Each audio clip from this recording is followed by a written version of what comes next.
Segundo a Pesquisa Nacional de Saúde, em conjunto com o IBGE, o número de pessoas com obesidade aumentou no Brasil. Cresceu de 12,2 em 2003 para 26,8 em 2019.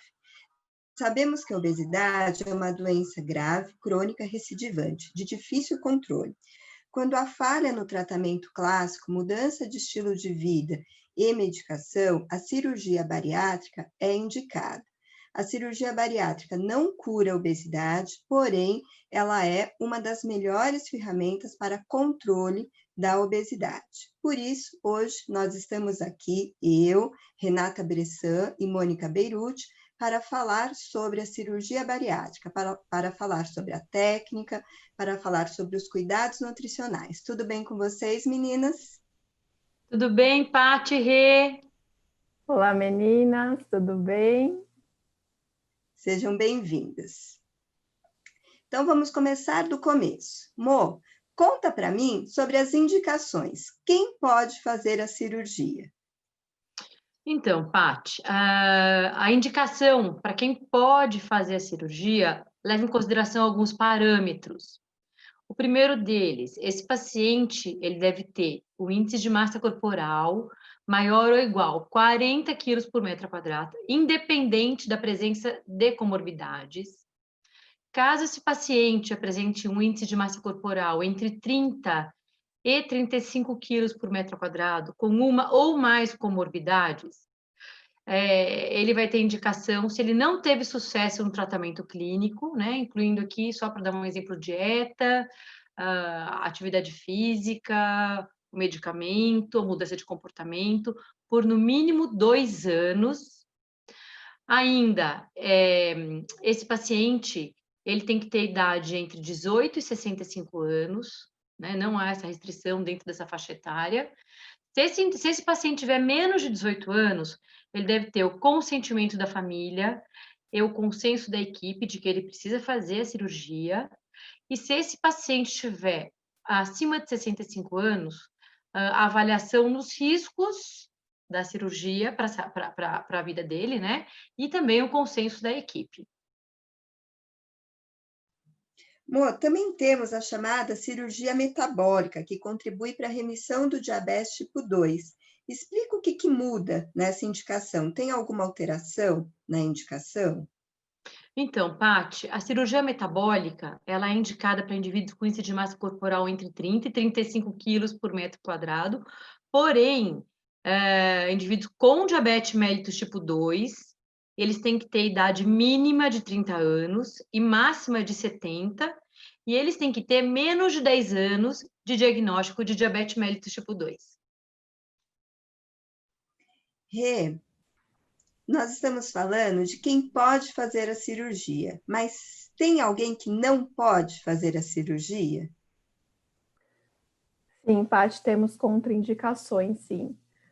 No caso da obesidade que é decorrente de doença endócrina, por exemplo, né, como uma síndrome de Cushing, quando o paciente tem capacidade intelectual para compreender, né, todos os aspectos do tratamento, as mudanças que vão ocorrer, quando esse paciente não dispõe do suporte familiar constante, né, que ele vai precisar, se esse paciente não estiver disposto a assumir um compromisso com o segmento pós-operatório, né, porque a gente sabe que isso vai ser feito para o resto da vida, se ele apresentar alcoolismo ou dependência química a drogas ilícitas, se ele tiver um distúrbio psicótico grave ou uma história recente de tentativa de suicídio.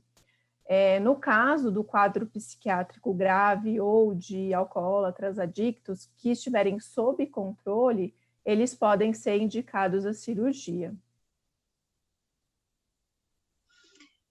Atualmente são realizadas duas técnicas, as mais comuns, o bypass em Y de Roux e a gastrectomia vertical, conhecida como sleeve. Explica para a gente como que são essas duas técnicas, o que acontece com elas, como elas são feitas. Eu vou aproveitar aqui e compartilhar com vocês a minha tela com as figuras desses dois tipos de cirurgia, que acho que fica mais fácil de entender. Muito bem, então. O bypass, é uma técnica mista, né? Então, a gente tem a restrição e a desabsorção.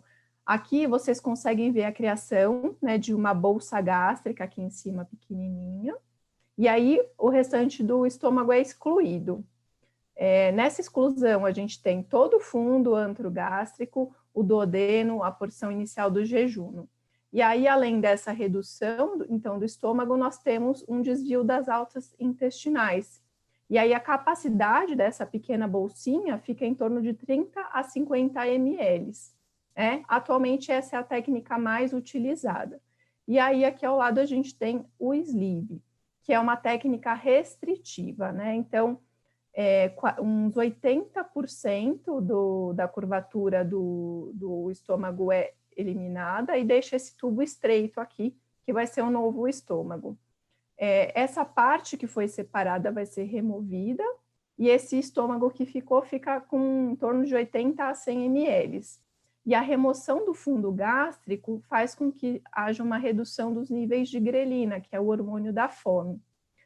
A gente tem visto um aumento dessa técnica atualmente, porque os desfechos metabólicos e de perda de peso são semelhantes ao bypass e com menores taxas de complicação e deficiências nutricionais. Rê, então, só para fechar a tua resposta, ambas as técnicas têm uma redução ponderal semelhante? Isso mesmo, Paty, a redução é semelhante entre as duas, em torno de 70% do excesso de peso inicial. E aqui eu reforço excesso de peso, não é do peso total. Isso é importante, porque alguns pacientes chegam no consultório achando que vão reduzir do peso inicial, e é do excesso de peso, né? Isso mesmo, isso é importante deixar bem claro para o paciente. Ótimo. O paciente chegou no consultório, tem a indicação do cirurgião, já passou no endocrinologista, já passou no cardiologista e agora é a vez do nutricionista, né? Já tem data marcada da cirurgia. Quais são os pontos iniciais? Quais são os pontos principais que nós devemos levar em consideração para montar a nossa conduta nutricional no pré-cirúrgico? Então, Paty, esse paciente chega ao consultório e vai fazer parte desse pré-operatório, fazer com que tentar ajudar esse paciente a reduzir pelo menos 10% do peso, certo? E como é que vai ser esse plano alimentar, né? Ele vai ter que ser adequado tanto em micro quanto em macronutrientes, sempre com foco nas comorbidades, além do peso, nas comorbidades que esse paciente apresenta no momento, né? Também deve-se tentar ajudar esse paciente a fazer uma modificação no comportamento alimentar dele, né? Tentar colocar, ensinar ele, tentar ver se ele consegue aprender um pouquinho da percepção de novo, dos sinais de fome, saciedade, como se comportar na hora de se alimentar, ele deve sentar à mesa, deve mastigar, enfim, mudanças que auxiliem ele a lidar com isso depois que ele fizer a cirurgia, né? Para a vida, na verdade. E também deve-se incentivar a prática de atividade física, né? Quando for possível, porque a gente sabe que os pacientes com esse excesso de peso, muitas vezes não conseguem se locomover, não conseguem deambular, tem muitas restrições físicas, né? Por conta do peso. Então, ele andar um pouquinho, mesmo que não sejam caminhadas, que a gente conseguir de fazer com que esse paciente se movimente a mais, já vai beneficiar esse paciente. Sim, você tem toda a razão. Às vezes, o exercício para esse paciente é levantar e sentar da cadeira, né? Tamanho o excesso de peso dele. E a gente sabe, né, Paty, que se a pessoa por si só por ficar mais sentada, ela também engorda mais, né? Então, se ele puder andar um pouquinho durante o dia, não fazer caminhadas, né, como a gente acabou de falar, várias vezes, isso também vai ajudar um pouco. E muito. Rê, conta pra gente, existe uma dualidade aí, né? Porque esse paciente, ele chegou no extremo do tratamento. Então, assim, ele teve falha na mudança de estilo de vida, hábito alimentar saudável, uso de medicação, e ele está chegando no extremo do tratamento da obesidade, que é a cirurgia bariátrica. ele de fato ele não consegue reduzir peso. E mesmo assim, antes da cirurgia, é recomendado a redução de 10% do peso. Por que se recomenda essa redução, diante dessa dificuldade que ele apresenta? Essa redução dos 10%, ela é indicada para diminuir o risco da cirurgia, né? E, além disso, também é possível ter uma redução do volume do fígado. Sem contar que essa perda de peso, se for possível, ela vai otimizar o sucesso da cirurgia. Mas se ele não reduzir, né, a gente está falando de paciente que tem muita dificuldade, se ele não reduzir, e enquanto ele estiver ali no pré-operatório, ele parar de ganhar, isso também já é sucesso. Sim, né? Assim como a perda de peso vai melhorar esses aspectos técnicos da cirurgia, o ganho de peso vai ter o efeito oposto. Então, se ele conseguir manter o peso,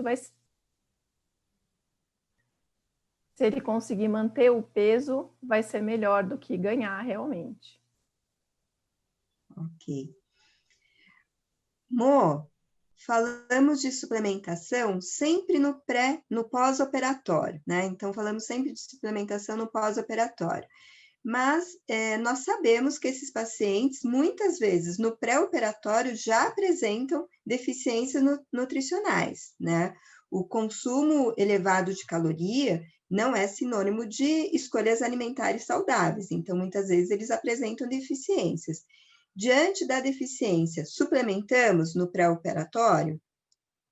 Tati, com certeza. E é muito mais comum do que se imagina os pacientes que vêm para o pré-operatório apresentarem deficiências nutricionais. É muito comum, tá? Uma das deficiências mais comuns, a gente vai citar aqui, é vitamina D. 90% dos pacientes candidatos à cirurgia apresentam deficiência de vitamina D. 45% apresentam deficiências de ferro e 54% dos candidatos à cirurgia apresentam deficiência de ácido fólico. Então, a resposta é sim, com certeza, na presença de deficiências nutricionais, a suplementação é indicada. Ótimo. Então, a gente vai organizar a dieta, né? E ainda vai suplementar. Isso. Rê, é chegado o dia. O nosso paciente fez a cirurgia, recebeu alta e agora vamos evoluir a dieta. Como que vamos fazer isso? Então, Paty, eu acho que é importante a gente falar que não existe um protocolo único nessa questão de evolução, né? Mas eu vou falar como que a Sociedade Brasileira de Cirurgia Bariátrica e Metabólica orienta. Então, a gente vai ter aí uns 15 dias de dieta líquida sem resíduos. Depois, nós vamos introduzir a dieta pastosa por cerca de uns 10 dias e depois a dieta branda, né? Isso evoluindo a consistência, que vai durar uns 20 dias. Então, depois de uns 60 dias da cirurgia, que o paciente vai começar a introduzir a dieta geral realmente. No primeiro mês, a gente tem uma redução bem grande, né, de consumo de calorias, vai ficar em torno de umas 400 a 600 calorias por dia, evoluindo para 700 a 800 no segundo mês, e chegando a 1.000 a 1.200 no terceiro mês, que aí chega na dieta mais padrão que a gente costuma orientar sem ser cirurgia, né? A dieta líquida é uma fase de adaptação, né? A gente vai ter pequenos volumes, né? Então, o paciente vai consumir ali, durante 1 hora, ele vai consumir em torno de 100 ml. Então, ele tem que ir consumindo aos goles, bem devagarzinho. E uma coisa que é contraindicada, né? Que é o canudo. Acho que é algo que às vezes a gente não pensa, né? Mas acho que é importante falar. Porque o paciente vai engolir ar junto, né, com o líquido, isso vai aumentar a sensação de saciedade e pode causar um desconforto gástrico para ele. Nessa fase da dieta, é importante garantir pelo menos 1,5 litro de líquidos ao longo do dia todo. Aí, seguindo para a dieta pastosa, nós vamos ter aquela dieta mais à base de cremes e purês, né? E aí também o objetivo ainda é manter o repouso gástrico e começar essa transição para a dieta branda. Aqui é importante a gente falar que os líquidos têm que ser consumidos fora da hora da refeição, né? Então, agora a gente começa a separar o líquido, aí o creme, o purê, e dá preferência sempre para começar com a proteína na refeição, né? Que a nossa grande preocupação é perda de massa magra aí nesse paciente. Que mais? Aí, enfim, passou a dieta pastosa, a transição para a dieta branda, né? Que acaba sendo meio que uma consistência mais ou menos mais consistente, mas ainda alimentos muito bem cozidos, né? E aí a gente tem que incentivar a mastigação, que antes no pré-operatório a gente já começa a orientar, né? Quando a gente tem um tempinho aí antes da cirurgia, e aí depois a gente vai orientando mais um pouco essa questão da mastigação. E aqui reforçar, né, as escolhas alimentares, as proteínas magras, leite e derivados magros, incluir os legumes e frutas cozidos, bem molinhos, para aumentar aí o consumo das vitaminas também, né?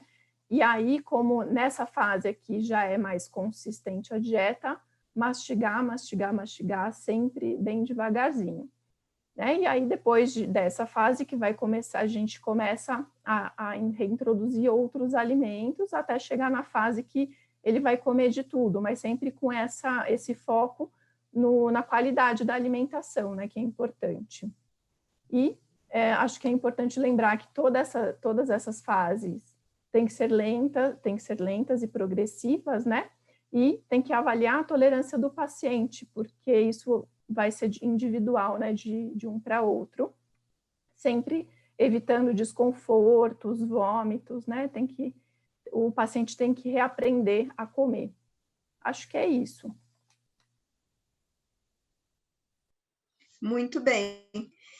Rê, e junto com a evolução da dieta, a gente também precisa fazer a suplementação. Então, a Mo falou da suplementação pré-cirúrgica, né? Que é necessário quando o paciente apresenta deficiência. E depois da cirurgia, é preciso fazer a suplementação? Sem nenhuma dúvida, né? A suplementação de vitaminas e minerais, ela vai ser feita para o resto da vida. Então, a orientação é um polivitamínico, que tem, então, várias vitaminas e minerais. Isso é logo após a cirurgia que ele já vai começar, né? Então, tem as vitaminas em formas de pastilhas ou em pó, ou no caso do comprimido, ele tem que ser diluído no líquido, né?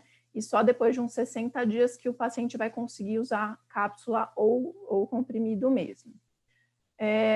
Falando um pouco, assim, de alguns minerais e vitaminas importantes, né? A recomendação de cálcio para esses pacientes fica em torno de 1.200 a 1.500 miligramas por dia. Então, a gente tem que avaliar se a dieta desse paciente tem esses 1.200 a 1.500, que geralmente não tem, né? E no polivitamínico, a gente vai ter em torno de 250 miligramas. Então, a gente tem que avaliar se, além da dieta, mais esse polivitamínico, eu preciso dar mais um pouco ainda do cálcio, tá? De preferência na forma de citrato. No caso da vitamina D, a recomendação é, além do polivitamínico, que tem uma quantidade pequena dela, né? É dar, em média, 3.000 unidades por dia para prevenção da deficiência, tá? A quantidade de ferro que tem nesses polivitamínicos, geralmente, ela está de acordo com essa quantidade que é para prevenção da deficiência. No caso da vitamina B12, a recomendação é de suplementar em torno de 350 a 1.000 microgramas por dia via oral ou 1.000 microgramas por mês intramuscular. Lembrando que nutricionista não pode suplementar intramuscular, só via oral, tá? E aí, uma coisa que eu acho que é importante a gente falar, além dessa questão da via que a gente pode orientar, é que o nutricionista, ele não pode suplementar além da UL, que é aquele nível máximo recomendado.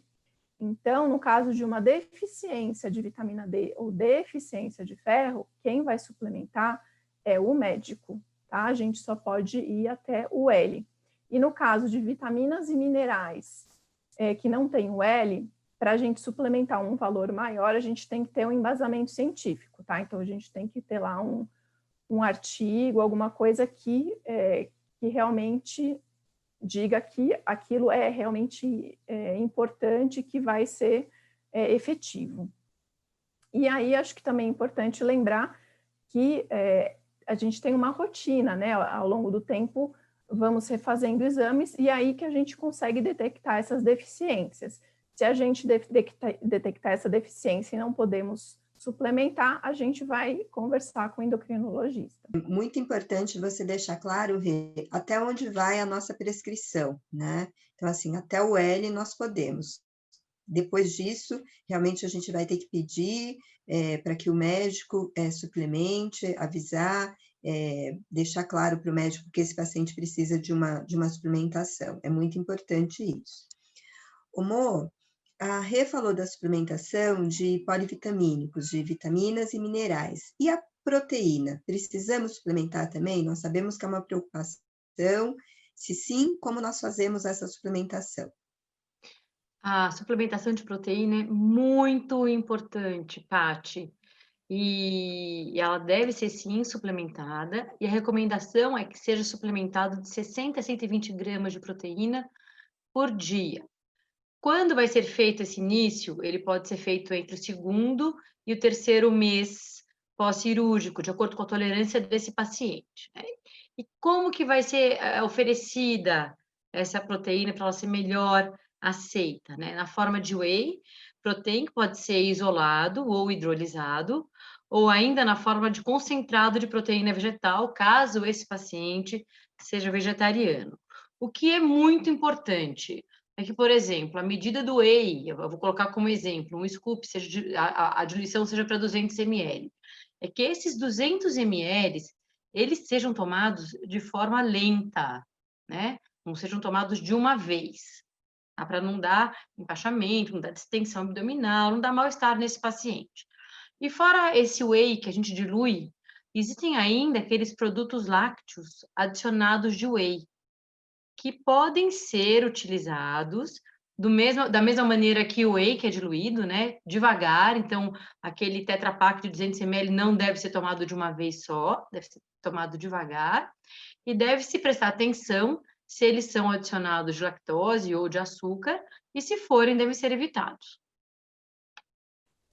Em relação ao whey, é uma experiência que eu tive agora, né? Uma paciente que foi de sleeve, eu consegui introduzir o whey, o suplemento, já no começo, né? Então, eu dividi as doses, ela misturava na sopa, na gelatina, e ela teve essa tolerância. Então, acho que isso é importante a gente sempre avaliar no paciente, né? Eu acho que individualizar é o mais importante, né? Vai tentando e se consegue antes, quanto antes, melhor. Quanto mais cedo, melhor, se essa suplementação ocorrer.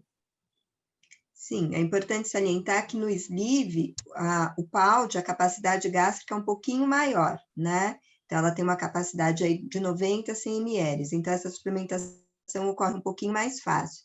No bypass, o PAUD, o estômago, a capacidade é um pouquinho menor. Então, realmente tem que avaliar a tolerância do paciente. Mas quanto mais cedo a suplementação dessa proteína acontecer, maior chance de manutenção dessa massa magra, né? Então, para a gente é muito melhor, para o paciente também. Mo, é possível reganhar peso depois da cirurgia?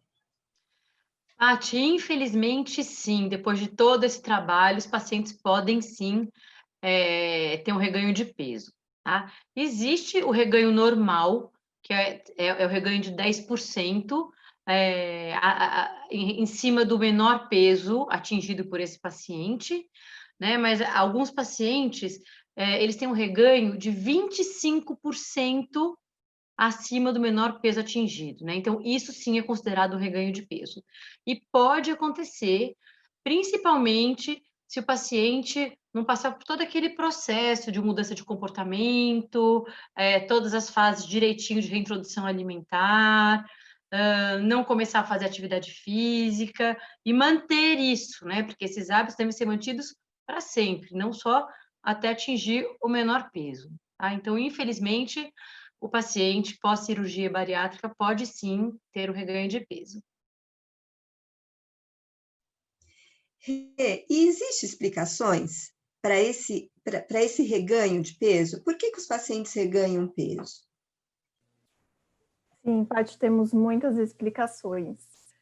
Lembra quando eu mostrei, né, a diferença entre as cirurgias? A gente tem uma redução, depois da cirurgia, da produção de grelina, dos níveis de grelina, que é o hormônio da fome. Só que após alguns anos de cirurgia, já foi observado que esses níveis voltam a subir, então o paciente acaba tendo um pouco mais de fome. Além da grelina, a gente tem uma redução da leptina, que é um hormônio que estimula os neurônios anorexígenos e inibe os orexígenos. Então, se eu tenho uma diminuição da leptina, também vou ter mais fome, menos saciedade. E o GLP-1, que é um hormônio também importante na saciedade, aumenta logo após a cirurgia, mas depois de alguns anos esses níveis reduzem. Então, essas adaptações metabólicas que vão acabar acontecendo depois de alguns anos. Outro ponto é que muitos pacientes, eles param de fazer o acompanhamento com o nutricionista, né? Que no primeiro ano, 1 ano e meio, é mais frequente, né? Mas ele tem que fazer as reavaliações a cada 6 meses, 1 ano. E eles param de fazer. Além disso, por conta, né, provavelmente, eles até podem parar esse acompanhamento porque eles voltaram para os hábitos antigos, né? Então, pode ser até que eles não aumentaram tanto o volume que eles comem, mas pioraram de novo a qualidade de alimentação, comendo alimentos mais calóricos, mais ricos em gorduras e açúcar, né? E além da parte de atividade física, que eles podem não ter realmente incorporado a atividade física regular. Eu acho que é isso mesmo, né? Eu acho que é um conjunto de adaptações metabólicas mais uma mudança de estilo de vida. Eu acho que é preciso deixar claro para esses pacientes que a cirurgia bariátrica, ela não muda comportamento, né? Então, se vai fazer a cirurgia, o cuidado com a dieta precisa ser maior do que era antes, né? O segmento, as idas ao nutricionista, ao endocrinologista, ao psicólogo, precisam ser mais frequentes do que eram antes, né? Acho que isso precisa ficar claro no pré-operatório, muitas vezes isso não fica, né? Então, acho que um dos motivos do reganho de peso também é essa falta de mudança de estilo de vida, né? Ou a retomada do estilo de vida antigo. Meninas, muito obrigada pelos esclarecimentos, foram maravilhosos, né? Vocês me explicaram bastante coisas, gostei bastante, né? A cirurgia, eu acho que é uma das ferramentas principais para a obesidade. Ela trata a obesidade, ela controla, ela faz remissão do diabetes, como a Mônica disse, né? Ela reduz de 70% a 80% do excesso de peso, como a Renata deixou claro, e ela é segura, né? Ela tira o nosso paciente, ela trata as comorbidades do nosso paciente. Então, quando ela é bem indicada, ela é bem-vinda para curar, né? Para controlar a obesidade dos nossos pacientes. Muito obrigada por mais uma vez estar junto aqui com o nosso programa. Obrigada, meninas. Foi ótimo, meninas, adorei também. Também achei que foi muito bom, muito proveitoso, muitas informações para oferecer para todo mundo que vai assistir. Muito obrigada. Obrigada. Se você gostou, curte, siga a nossa página no Instagram, Cozinha das Nutris Oficial, e até o próximo programa. Tchau!